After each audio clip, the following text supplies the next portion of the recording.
Hi, Diane. I'm Tim. How are you today? Hi, Tim. I'm doing well. So I understand you called and you rescheduled your appointment. But before we begin and talk about that, I'd like to just go over a few things real quick. Have you been in professional counseling here or anyone else for this issue or any other issues? No, I haven't. Okay, so would you say that you're familiar or unfamiliar with how professional counseling works? I would say I'm a little bit unfamiliar with it. Okay, well, just off the starter, like I'm here to help you, to maybe connect you some resources or maybe just help you work through some things. Our session is recorded. This is just so I can go back and if we lose something while we're talking, that when we have a follow-on session later on, it's something we can bring up and we can have a continuity and go over some things. Just to make sure that we're addressing all the things that are concerning to you and we're trying to be the most benefit that we can for you. Everything that we discuss is confidential. No one's going to see this video or hear the audio except for me. And everything that you discuss is just between you and I. Okay. You feel comfortable with that? Yes. And you're okay with the recording? Yes. Okay. So talk to me more about the situation with your father coming over. How do you know that my father? That's what you called to schedule the appointment about. So, my father, recently my mother died and my father who has Alzheimer's came to live with us, and I'm having a hard time because I also have 3 teenage boys and I'm married, so that's just a lot to handle. And here at work, I'm constantly distracted and not focused because I'm constantly thinking about my kids and my father. Just and I don't really know how to help him. Okay. So what kind of, I understand you're being distracted and that you certainly do have a lot going on. It would be overwhelming for most people, I imagine. What kind of specific problems or concerns are you having? I don't know the resources that I need to help him. Sometimes he may wander off while I'm at work. I need somebody to watch him, and my teenage sons don't help out a lot. I'm trying to get them involved a little more, but I feel like this is something that I took on, and I don't want to put all that burden on my boys. Okay, that's very understandable.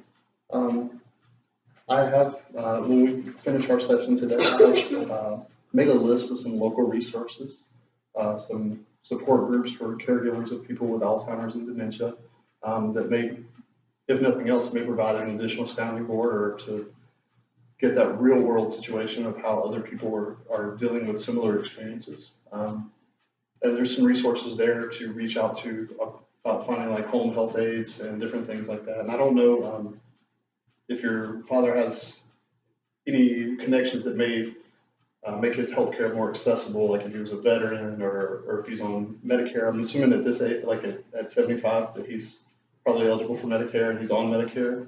I believe so. Okay, so there's definitely some options we can look into about getting like maybe a home health attendant or something.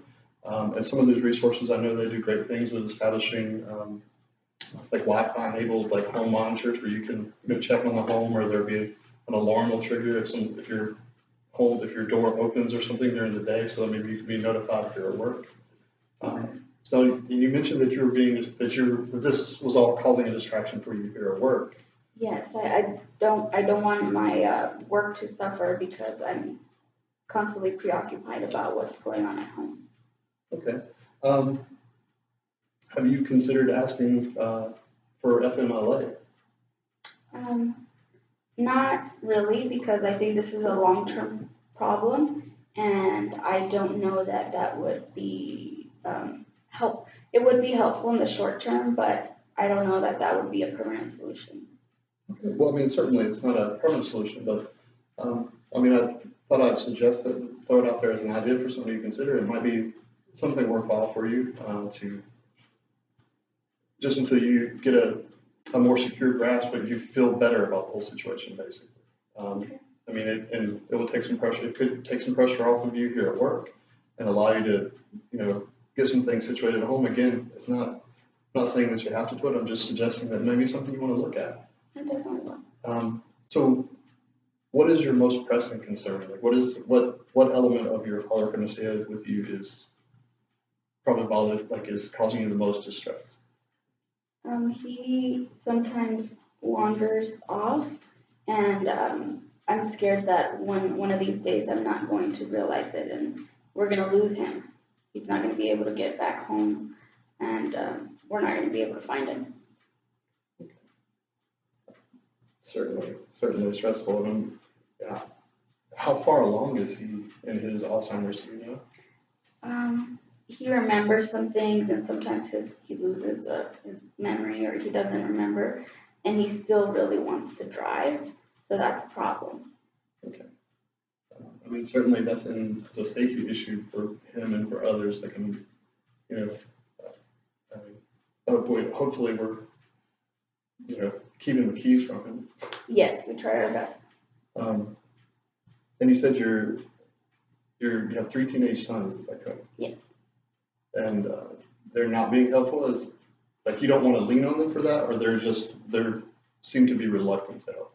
No, they help as much as they can, but they're teenage boys. They're into video games and hanging out with their friends. They also go to school and have homework, but they're 17, 15, and 12, so they help out as much as they can. I don't want to burden them because for an adult that's a lot to handle, and I think for me to lean on them would further burden them. I mean, and definitely you don't want to overburden your children. You don't want to make them feel like the adult in the situation and give them responsibilities beyond their age and capability. But you might want to have a discussion with them until you can arrange some home health aid or something that makes you feel more secure about it. Especially with it being summertime, I don't know if your kids have jobs or if they're doing different things, like if they're in camps or anything like that. But if they can see the stress on you, it may be helpful if they can assist you for a while, or at least have a discussion with them. Yeah, we talk about it, and they really care about their grandfather, so they are definitely helpful, and also my husband is helpful, but I know that can bring a lot of stress to our marriage. Well, certainly. It's, I mean, communication between two people in a relationship is usually, can be very difficult in and of itself. You start throwing outside factors that can really burden the relationship. So it sounds like you have a lot going on, just stress because of work, because of the situation with your father, recently lost your mother. Like, how are you doing? Like, how are you feeling? I'm a little bit stressed out. Well, by a little bit, I'm really stressed out. But I'm trying my best. I'm practicing a little bit of self-care. Some Saturdays or on weekends, I will find a little bit of time to get away and just go hang out with a couple of my friends for coffee or brunch. Those little moments can be sanity for you. Yes, definitely. I can understand that totally. Well, for instance, when you're here at work, if your children aren't at home, like who's home with your father right now? Right now, my husband is home with him. He's helping me. And so your work schedules, are they permissible for you to have some overlap like that, where he can be at home if you or your children can't be at home, or? Not really. Right now, he just moved in, so we're trying to sort it out. So we really need someone to be there more permanently or throughout the day while we're away. Okay.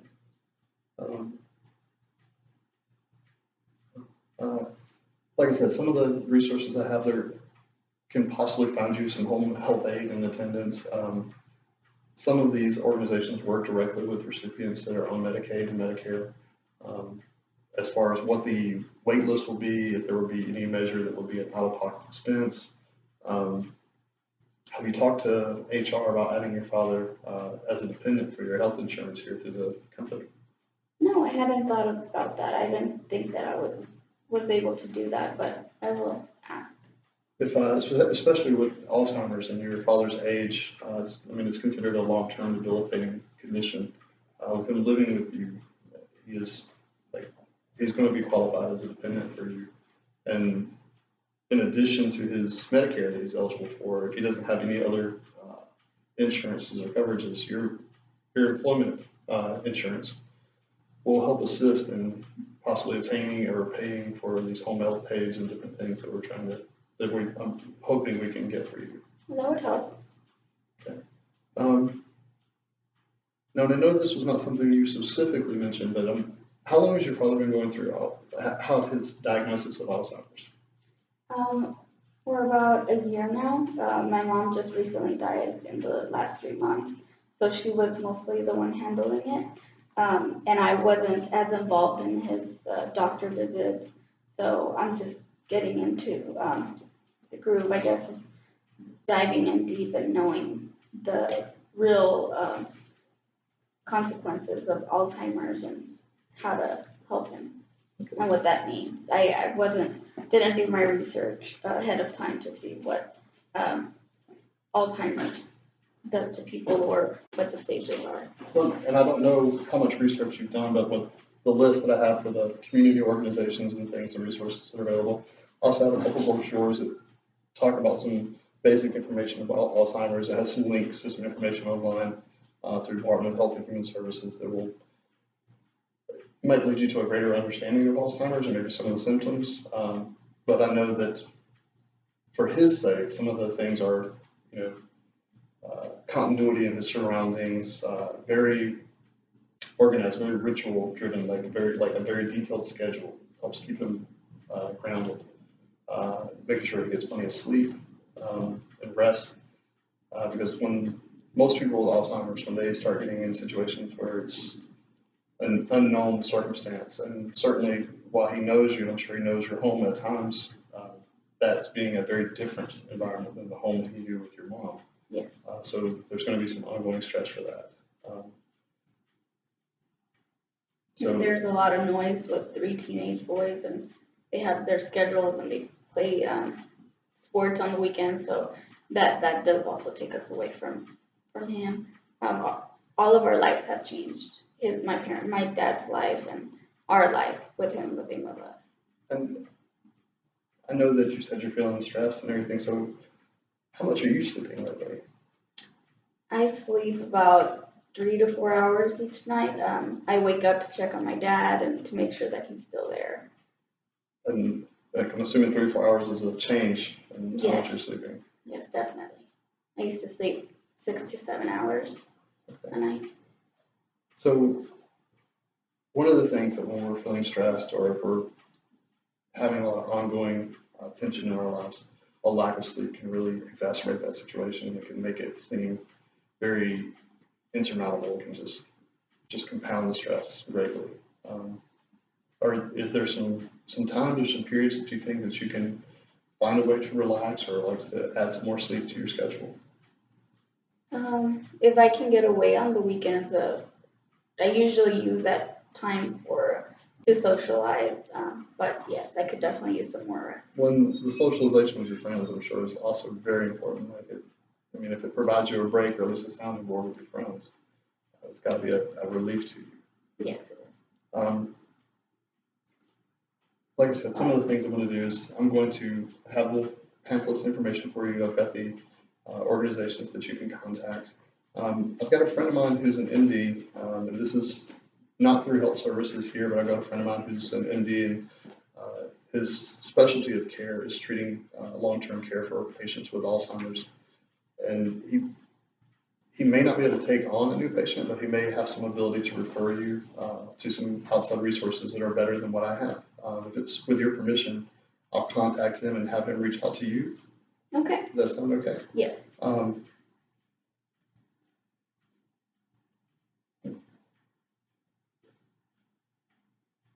And again, it's not something that you brought up, but how are you dealing with your mom's passing? It was really hard on us. She was the rock in our family, so losing her has been really hard. And I'm a single child, so I don't really have any siblings to lean on. Have you considered going to any grief counseling or anything for the loss of your mother? I haven't gone, but I'm open to going. Okay. We actually here through the health services here at work, We do have a grief counseling group that meets once a month. It's a group counseling session. It is a family-involved process. Depending on how your father's feeling or to what stage his Alzheimer's is at, or how he's feeling on an individual daily basis, it might be beneficial to bring him in also, because in those moments when he has more clarity and is more cognizant, it might help him come to terms not only with the loss of his wife or mother, but also to help come to terms with his new surroundings. So those moments when he has that clarity, he might be a little bit easier to deal with in your home, and it might give you some peace of mind as well. Would that be something you'd be interested in? Yes. Okay. All right. Susan Myers is our director for that grief counseling group. I'll reach out to her. I'll make a note here. I'll reach out to her and have her contact you with a schedule. And they also do some individual counseling, but that's entirely up to you, and you can take that up with Susan. With your permission, I'll share the notes and things from our session if that's okay. It might help her in setting some things up and just being more prepared to address you and your needs when you talk to her. Yes, that would be fine. Okay, excellent. And how do you feel right now? I feel good. I can talk to you, and I don't really have someone to talk to and walk me through this process, so I'm feeling a little bit better right now. So I want to do a little exercise with you for a moment. It's going to sound a little silly at first, but you're married, you've got 3 teenage sons. I'm going to take a stab here, and I bet laundry is like a never-ending process for you, right? Right. Okay, so you know those days when you just feel like the laundry's never going to stop. There's always more laundry waiting to be done. You've got 2 or 3 clean loads of laundry waiting to be folded and put away. And when you look at that pile of laundry, it just seems impossible. It's the last thing you ever want to do. And if you're anything like me, you tend to procrastinate a little bit. I definitely do. So, but if you ever found that when you start actually doing that, when you pick up the laundry and just piece by piece, you start folding it, the impossible task really only took a handful of minutes. You're right, yes. So the hardest part is getting started. Well, the hardest part I find for me personally is the visualization. It's just, you're not folding the entire stack of laundry. You just work on things a piece at a time. Pick up one small piece and deal with that piece. Deal with what's most pressing and what's closest to you, what's in front of you right now. And I find that this is a good analogy for handling a lot of the stresses in our day-to-day lives. You have a lot of things going on. Like I said, I think right now we've got you plugged into an opportunity to connect with some great resources. I will be available for more appointments, so we can discuss this further. We can start making a plan for how you're interacting with these resources and how this is developing for you and your father, and make sure that everything's working. Okay. But the big thing to do is try our best not to be overwhelmed by these things.